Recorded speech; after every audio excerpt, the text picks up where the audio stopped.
예, 안녕하십니까. 방금 소개받은 지능정보사회 추진단 총괄 맡고 있는 권영현 과장이라고 합니다.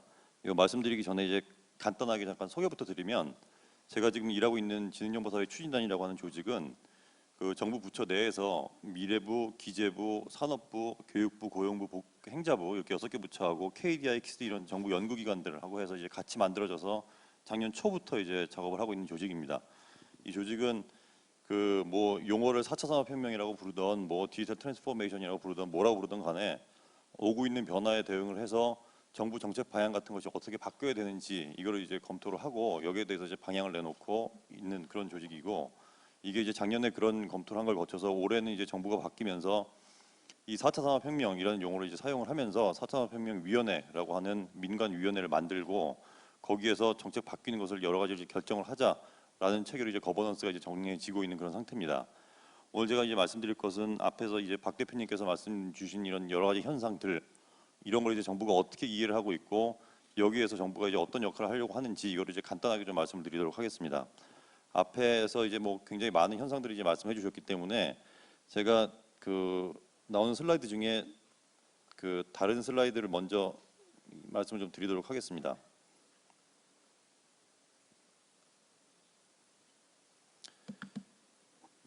이게 그 흔히 얘기하는 혁신의 대명사라고 하는 애플에서 사용하고 있는, 사용 이야기보다 애플에서 이제 만든 아이팟 나오고 뭐 그다음에 아이폰 나오고 아이패드 나왔죠. 여기에 들어가 있는 많은 기술들, 여기 이제 저희 위에서 보면 D램부터 시작해서 뭐 터치 스크린, 뭐 LCD 패널, 배터리, 인터넷, 뭐 CDMA 시스템, 통신, 셀룰러 통신 방식 이런 것 쭉 있는데, 이런 기술들이 보시면은 사실은 이게 이 중에서 애플이 만든 게 하나라도 있느냐?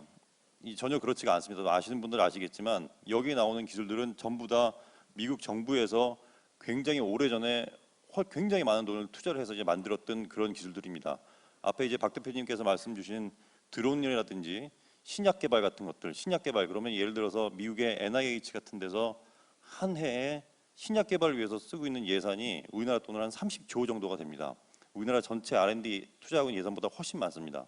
이게 미국에서도 이제 기업들 보면은 이제 당연히 상용화 가능성이 있는 기술들 이제 중심으로 많이 이제 투자를 하는데, 미국 정부 같은 경우에는 전혀 그렇지가 않은 것들을 훨씬 오래전에 엄청나게 많은 돈을 투자를 해서 이제 만들고 있고, 그래서 미국에서는 저희가 이제 얘기를 해보면 정말 여기 나와 있는 기업들은 전부 다 거인 어깨 위에 올라선 난쟁이라고 하는 그 뉴턴이 얘기한 표현, 이런 것을 다 이제 받아들이고 있는 그런 상태라고 이해를 하고 있습니다.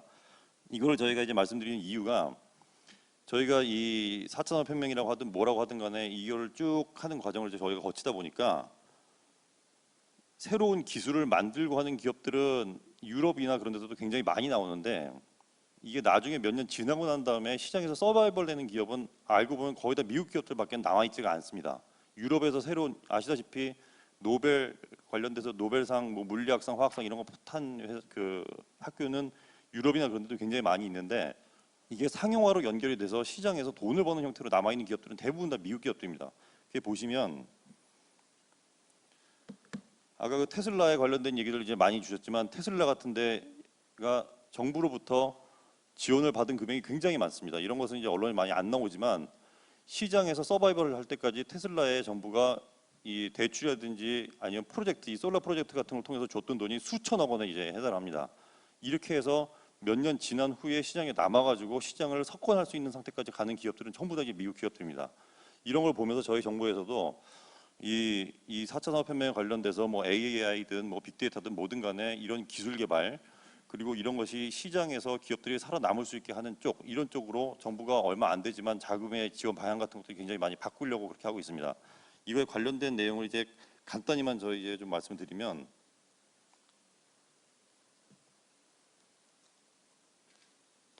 어차피 그 내용 자체는 여러분들 다 아시니까 그 다 넘어가도록 하고요. 틀림없이 이제 정부에서 생각하는 것은 이번 것을 4차 산업혁명이라고 하든 뭐라고 하든 간에 그 박 대표님이 말씀해 주신 것처럼 AI를 포함한 이런 기술에서 변화가 온다라고 하는 것은 정부에서도 이제 확실히 인식을 하고 있습니다. 이게 과학기술도 중요하고 뭐 굉장히 많이 중요한 것들이 많죠. 교육도 중요하고 다 이제 중요한 것 당연히 많이 있는데, 이 변화가 뭐에서 시작이 돼서 어떤 파급 경로를 거치는지 이거는 확실하게 인식을 하고 있어야만 그 파급 경로에 따라서 동인에 해당하는 정책 변수를 이제 저희가 이 조작을 하든 투입을 하든 해서 할 수 있기 때문에 동인에 해당하는 것이 무엇인지에 대해서는 명확히 인식을 하려고 합니다. 그게 작년에 이제 그 불렀을 땐 저희가 이제 뭐 지능정보기술이라고 하는 표현을 이제 썼던 것인데, 그거 뭐 간단히만 잠깐만 말씀을 드리면, 지능정보기술이라고 하는 용어를 쓸 때 이제 굉장히 그 이 시장이나 그런 데서는 어색해하는 그런 현상이 있습니다. 이게 지능정보기술, 해외에서 전혀 안 쓰는 용어이기 때문에 당연히 어색한데요. 이게 저희가 이제 작년 초에 이거에 관련, 재작년 말이죠. 재작년 말에 이거에 관련된 용어를 이제 검토를 할 때, 그 지금 박 대표님 말씀 주신 것처럼 AI 굉장히 이제 큰 영향을 미치고 있는데, 지금 시장에 영향을 미치고 있는 것이 1950년대 이때부터 연구를 하기 시작했던 AI인가? 그렇지는 않습니다.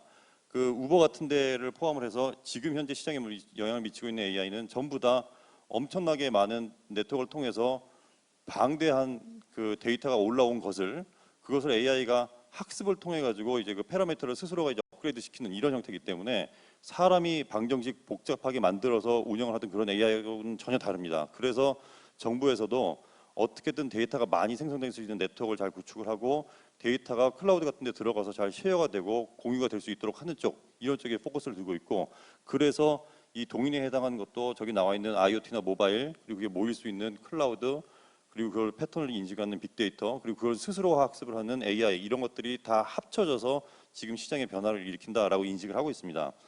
그다음에 이제 정부가 많이 이제 생각을 하는 것 중에, 이 코어에 해당하는 것들은 이 AI나 뭐 빅데이터 뭐 이런 것들이 해당하겠지만, 분야별로는 확실하게 그 시장을 변화시키려고 하면 특화돼서 필요한 기술들은 틀림없이 있습니다. 뭐 스마트 공장 그러면 CPS 같은 것이 있어야 되고, 아까 그 뭐 움직이는 것 관련돼서 로보틱스 같은 것이 있어야 되고, 이 뭐 교육이나 그런 쪽 같으면 AR이나 VR 같은 것이 있어야 되고, 이런 것들도 있고. 근데 이게 보면 그 저희도 이제 검토를 하면서 보면은 정부에서 이것을 굉장히 그 분절적으로 해서 연구를 진행하고 시스템이나 이런 거 개발 사업을 하고 그런 경향이 많이 있는 것 같습니다. 그래서 이것들을 보면 이제는 이 한꺼번에 바뀌지 못하겠지만, 이 최종적인 지향하는 바를 딱 명확하게 하고서 그쪽에 이 투자 자원을 이제 좀 포커스를 하는 쪽으로 이제 많이 바꾸려고 지금 하고 있습니다. 이거 관련돼서 그 다른 거는 뭐 그렇고, 저희가 이제 분석을 하다가 보니까 가장 중요한 것이, 확실히 이미 시장은 데이터를 그 확보를 하는 기업 중심으로 가고 있다는 것은 이제 확실한 것 같습니다. 이제 저희가 이 분석을 하던 작년 8월 달 여름에 저희가 이제 분석을 해보면, 그 당시 그 시가총액 가장 큰 기업 10개 중에 7개가 이제 그 플랫폼 기반의 ICT 기업이었는데, 그게 그 10년 전이었던 2006년에 비하면은, 그때는 뭐 그 마이크로소프트하고 GE 정도 있었는데, 그런 기업들이 플랫폼 기업이라고는 전혀 할 수가 없는 상태였죠. 그런 상태에서 완전히 바뀌어 버렸고, 올해 5월 말 기준으로 보면은 1등부터 5등까지가 전부 다 플랫폼 기반의 데이터를 가지고 이제 비즈니스를 하는 그런 ICT 기업들이었습니다. 근데 이것이 저희가 보니까 이런 기업들이 과연 우리나라에서 출연할 수가 있겠느냐.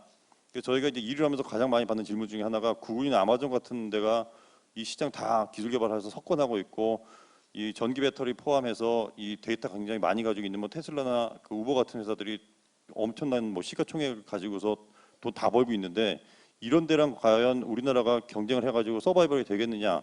저희가 이 작업을 하면서 작년에 우리나라에 있던 굉장히 많은 책이나 논문 이런 거에 관련된 주 저자들하고 굉장히 많이 인터뷰를 했었습니다. 우리나라에 나와 있는 그 책들은 이제 거의 다 저희가 인터뷰를 했었는데, 보면 확실히 그 아마존이나 구글 이런 데가 B2C 마켓 이런 데서는 확실하게 경쟁력을 가지고 있는 건 맞습니다. 하지만 예를 들어서 금융 분야다 그러면, 금융 분야에서 골드만삭스 같은 데가 뭐 왓슨 플랫폼을 쓰거나 그러느냐? 전혀 그렇지가 않습니다. 예를 들어 뭐 켄시오 같은 걸 쓰듯이.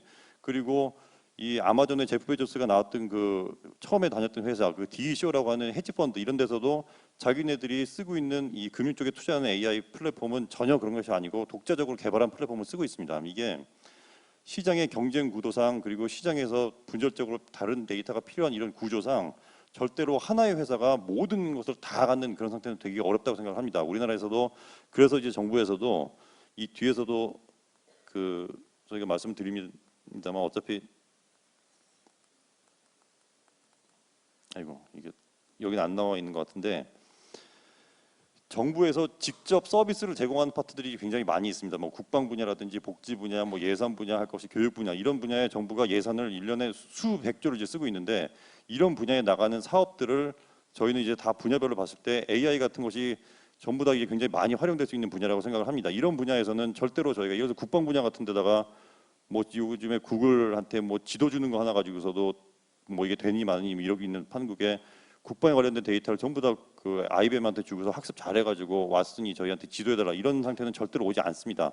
이런 분야에 대해서도 틀림없이 정부가 이제 굉장히 돈을 많이 들여서 이제 시장에 있는 기업들하고 같이 이런 것을 개발을 해서 사용을 할 것입니다.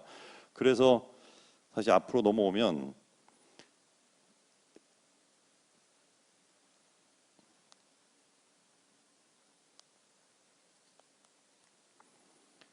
정부에서는 이 분야, 이 4차 산업혁명이라고 하든 뭐라고 하든 간에 이걸 관련돼서 인식을 하고 있기를 일단 이 혁신적인 기술 때문에 산업 전체가 바뀌고 산업 전체가 바뀌어서 사회 전체가 이제 바뀌는데 이게 뭐가 선후라고 얘기하기는 어렵지만 기술, 산업, 사회 분야에 있어서 굉장히 많은 정책의 변화가 이제 필요하다고 생각을 하고 있습니다. 예를 들어서 사회 분야만 하더라도 8번, 9번, 10번에 있는 게 교육, 고용, 복지 같은 분야인데 교육 분야에 있어서도 아니 뭐 고용 분야 예를 들어서 9번에 관련된 고용 분야 잠깐만 말씀드리면 고용 분야에 있어서 OECD에서 우리나라가 노동 시간이 2등을 차지할 정도로 굉장히 길고 유연하지 못하고 뭐 굉장히 많은 문제 있었다는 거 이거 20년 전부터 있던 문제입니다.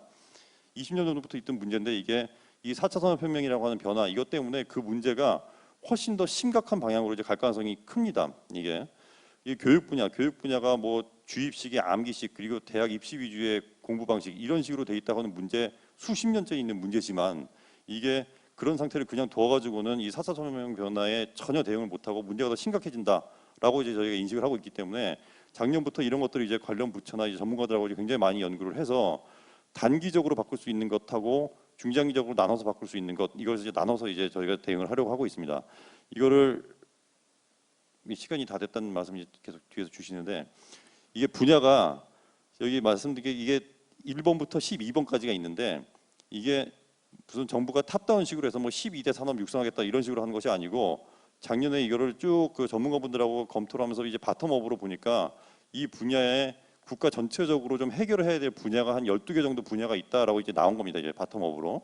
근데 이 분야 중에는 진짜 뭘 하려고 해도 기술이 있어야 되기 때문에 우리 그 이제 작년에 그 AIRI라고 하는 연구소 만든 것처럼 이렇게 그 기업들이 모여가지고 데이터를 쉐어를 하면서 연구를 할 수 있는 이런 환경을 구축해 줘야 되는 것들도 있고 뭐 5G, IoT 포함해서 네트워크를 이제 빨리빨리 구축해 줘야 되는 것들 그리고 공공 데이터를 개방하는 것 포함해서 데이터가 쉐어될 수 있는 환경 만드는 것 그리고 뭐 우버나 그런 데들도 그렇지만 이 생태계가 한순간에 네거티브 규제라는 걸로 바뀌어가지고 그때부터 뭐 어저께까지는 파지티브 규제였는데 오늘부터 네거티브 규제로 바뀌어가지고 안 되는 것이 없이 다 되는 환경으로 법칙이 바뀐다.